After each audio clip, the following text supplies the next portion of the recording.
Patay ang isang lalaki matapos pagsasaksakin ng kapwa tricycle driver. Nakatakbo pa ang biktima bago bawian ng buhay. Nasa frontline ng balitang yan si News 5 stringer April Cuesta.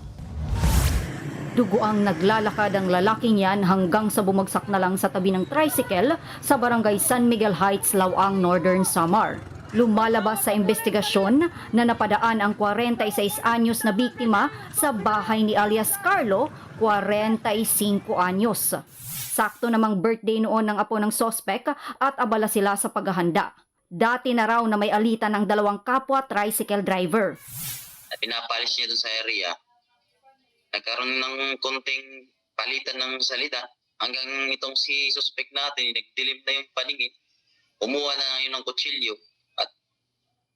Yung kutsilyo nagagamit sana sa lechon doon sa party.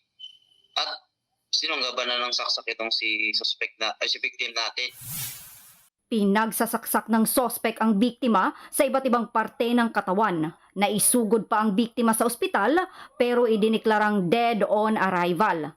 Sumuko naman kalauna ng sospek, dala ang kutsilyong gamit sa krimen. Nagsisisi rin daw ang sospek sa nagawa. Sadyang napuno raw talaga siya sa biktima kaya ginawa ang pananaksak. Mahaharap siya sa reklamong homicide. Nagbabalita mula sa Frontline, April Cuesta, News 5. Mga kapatid, Mean Los Baños po, huwag magpahuli sa mga balita at impormasyong dapat ninyong malaman. Para sa mas malawak na balitaan at diskusyon, mag-follow at mag-subscribe na sa social media pages ng News 5.